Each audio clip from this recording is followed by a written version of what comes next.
Hello students, today we are going to see these three topics, building blocks of algorithm, notation and pseudocode, and finally flowchart.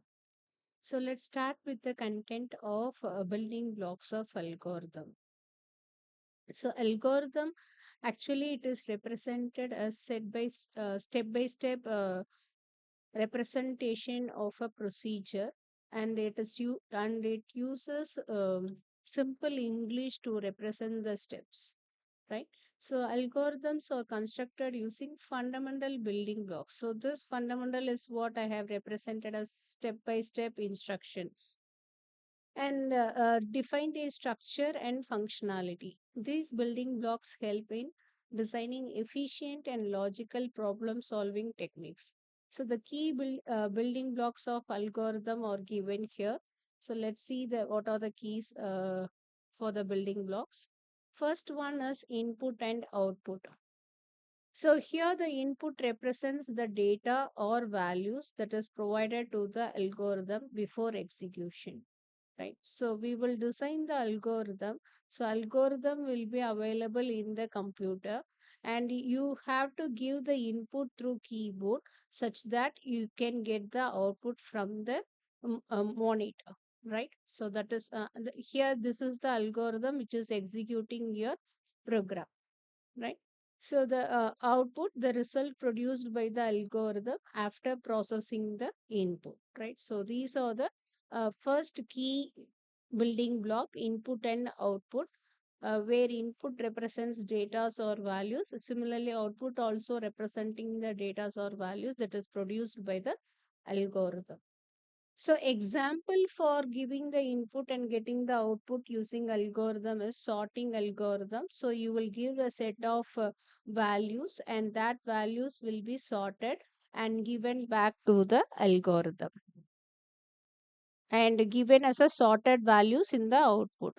So the input is an unsorted list, the output is a sorted list, right? So this is the output and this is the input. So next key building block is sequence. The meaning of sequence is order of execution. So the sequence defines the step-by-step execution of instructions in a linear manner. First line, second line, third line. So like that it goes line by line, right? So that is known as sequence of execution. Every instruction is executed once before moving to the next step. So that is what I told. So first, second, and third. So each instruction will be executed and then next instruction is followed by it. So the sequence or order of execution is given here, where we are representing this is the first statement, second statement, third statement, and this is the fourth statement, right? So here we are assigning x is equal to 5. That means the data type of x is integer and x contains the value as 5, right? So it contains the value as 5. And similarly, y is equal to 10, and here y is also integer. Data type of y is also integer. So in Python, as I said earlier, it will take the data type of the value which is assigned to it, right? So the variable will take the data type of the value which is assigned to it. So here it is 5. So 5 is a integer. So x is automatically auto typing, which is integer, right? So y is also integer, and it is having the value, sorry, value of 10, right? So let me scroll down little bit, right? So the third statement is sum is equal to x plus y. That means we are adding 5 plus 10 over here and storing it to sum, right? So 5 plus 10, which is 15, and that 15 is stored to sum. Again, sum is also an integer, right? So finally, we are printing sum. So this sum value will be printed as 15, right? So that is how the sequence of execution, which is the second building block of algorithm, works. It executes each instruction step by step. And next is selection. Third building block is selection. So selection statements can be represented as decision making or conditional statements, right? So selection statement, otherwise it can also be represented as branching statements also, right? So selection statement can be represented with any one of the statement type: decision, conditional, or branching. So what this selection statement is going to do, it allows the algorithm to make decision based on conditions. It uses if else statement to choose between different paths. So if statement is used if the condition is true, and else statement will be used if the condition is false, it has to execute the set of statement under else, right? So now let's see an example for selection statement, right? So example, so we are assigning, so this is known as multi-assignment statement because we are assigning two variables to two values, right? So A will be equal to 10 and B will be equal to 20, right? So since it is using two values, it is represented like this, right? Okay, now we have assigned, so this is similar to A is equal to 10, and in the next statement you can write B is equal to 10, right? So first statement and second statement. So now we are checking whether A is greater than B, right? So since B is 20, it will check the condition 20 is greater than, sorry, A is greater than B. 10 is greater than 20. So let me correct it. So 10 greater than 20, right? So according to our condition, 10 is not greater than 20. So condition fails. So it is going to execute the else part, right? So in the else part, it is printing B is greater, which is nothing but B is equal. So here B is 20, right? So B is greater because B value is 20, right? So this is how it executes. Right. So once again, I explain. So we are assigning two values to A and B.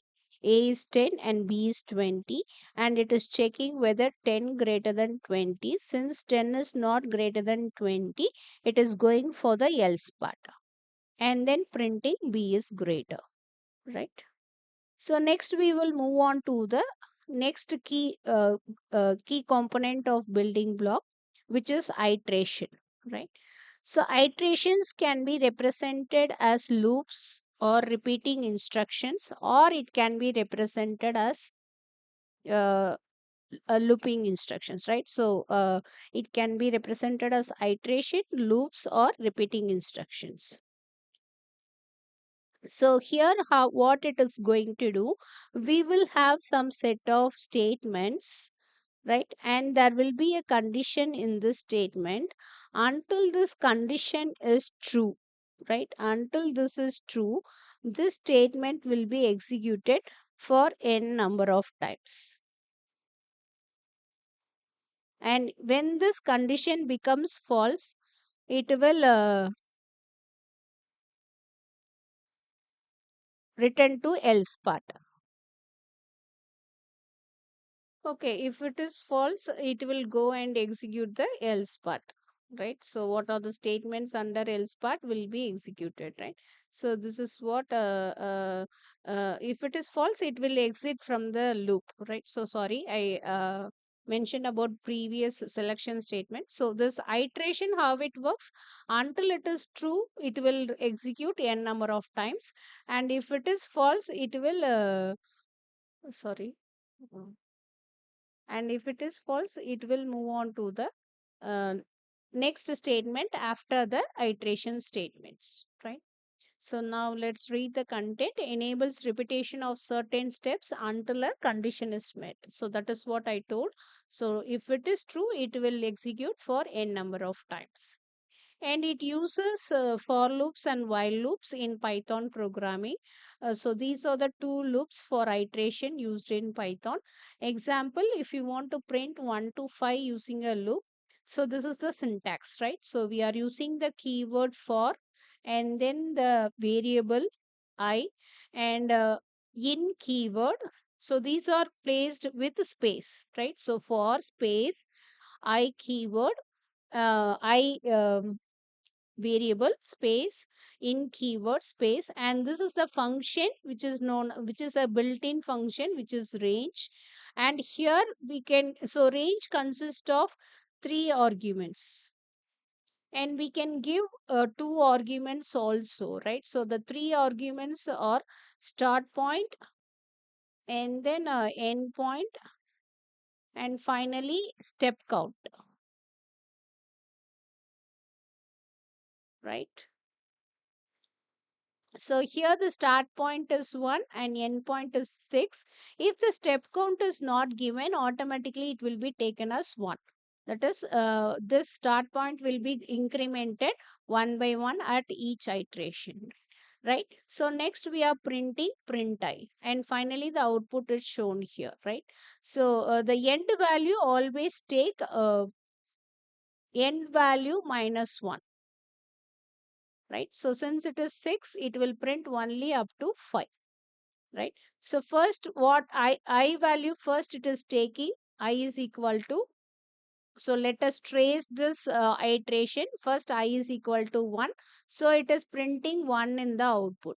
Next I is equal to 2, so it is printing 2 in the output. Next I is equal to 3, so it is printing 3 in the output. Similarly next I is equal to 4, it is printing 4 in the output. Next I is equal to 5, and it is printing 5 in the output.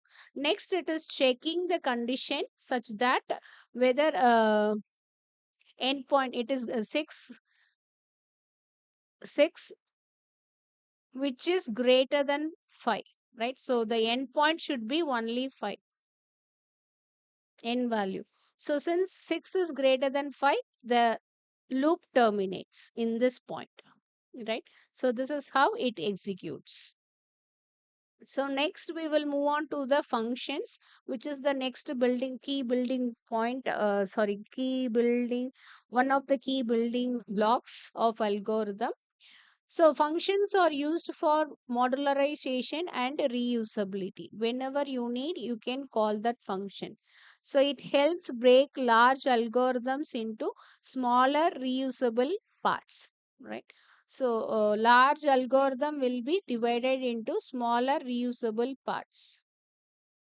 So it enhances readability, reusability, and debugging. So example for functions: to add two numbers, def add x comma y, return x plus y, right? So what it will do, whatever values you are passing, for example, this is known as function call, and this part is known as function definition, right? So first it will start executing from the function call, right? So here what we are doing, we are passing 5 comma 3, and that will be the add function will be called, and x will be assigned with 5 and y will be assigned with 3, and it is returning the value 8 that will be stored here, right? Value 8 will be stored here, and it is printing the output 8 over here, right? So next key component of building block is recursion. A function calls itself to solve smaller instance of problem is known as recursion, and it is used in the problems like Fibonacci series, factorial computation, and tree traversal. So example for factorial using recursion is given. So a function which calls itself is known as recursion. So it can be of two types: direct recursion and indirect recursion. right? So if it is direct recursion, the function will call itself. Indirect recursion, there will be two or more functions which will call each other within their function. Right? That is known as indirect recursion. Right? So here factorial function, if you see here, same factorial function is called within the function definition itself. Right? So this is known as function definition part, and this is here function call.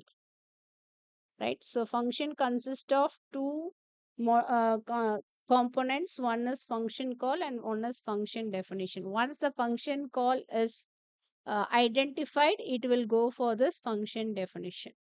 Right? So here once again it is calling the function by itself. That is known as recursion. So next is data structure key component, which is organizing the data efficiently. So what are the data structures used in Python are arrays, linked list, stacks and queues, as well as graphs and trees, right? So these are the data structures that can be used. But this is optional, right? So the building blocks of algorithm, you can write up to the sixth point: input, output, sequence, selection, iteration, functions, recursion, right? So these are the building blocks of algorithm. So next we will move on to the notation and pseudocode in algorithm.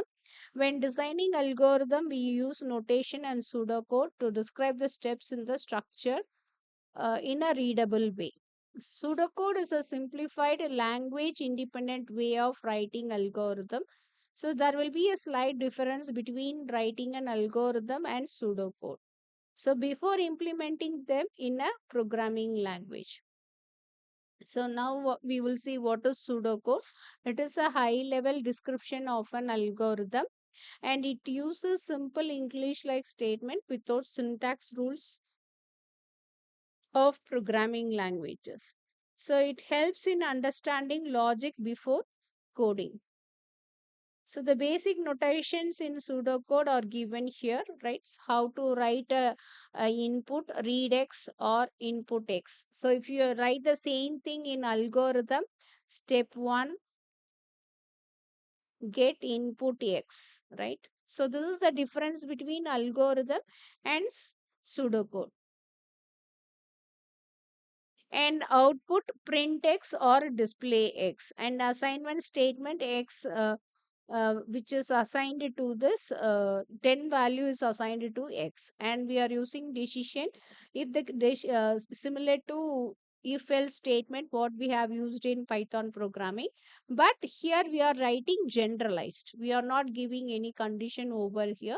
We are writing generalized, and we are similarly for loops we are using these keywords for notations: for, while, repeat, until, and function name. So example pseudocode for common algorithm is given here. We are beginning here and getting input for A and B and checking whether A greater than B. If it is true, then it will print A is larger, else it will print B is larger, and it will end the code. So next we will go for pseudocode for summing numbers. So this and all you can verify by yourself. Next, we will go for flowcharts in algorithm. Sorry, flowcharts algorithm. The pictorial representation of algorithm is represented as flowchart, right? So pictorial representation of algorithm is known as flowchart.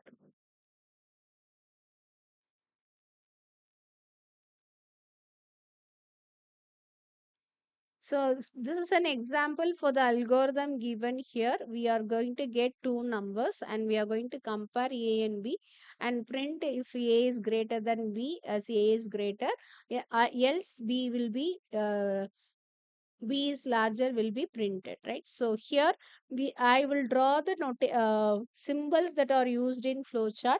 So the first symbol is oval. For start as well as for stop or end, we will use this oval symbol, right?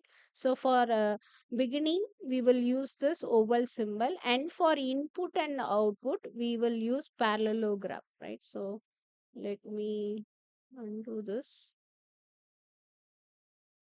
right? Input output parallelogram, right? And then output here also we are using the same parallelogram for printing that value,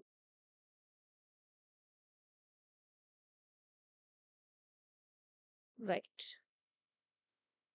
And then for condition checking, we have to use a decision box, right? So decision box will be in a diamond shape. So just imagine it is like a, so it should be like this, right? Diamond shape. And it consists of only one output and two inputs, right? So that can be two input arrows and one output arrow, right? So here we are checking for condition, and if it is no, it is printing B is larger, and if it is yes, it is printing A. And don't forget the arrow marks for each and every boxes, right? So there should be arrow mark for each and every boxes what you are drawing, right? So this will be the flowchart for the given greatest of two numbers. Similarly, you can refer the flow. So, if the flowchart is continuing for the second page, you can use the connector for connecting from this page, and then you can start from the connector in the next page, right? So, circle is used for representing as connector. So, flowchart for summing of n numbers that you can reference by yourself, right? So that's all about today's lecture. We have learned about flowcharts, algorithms, as well as building blocks of algorithms. These are the content we have learned so far, right? So pseudocode notations as well as flowcharts, right? So that's all. Thank you.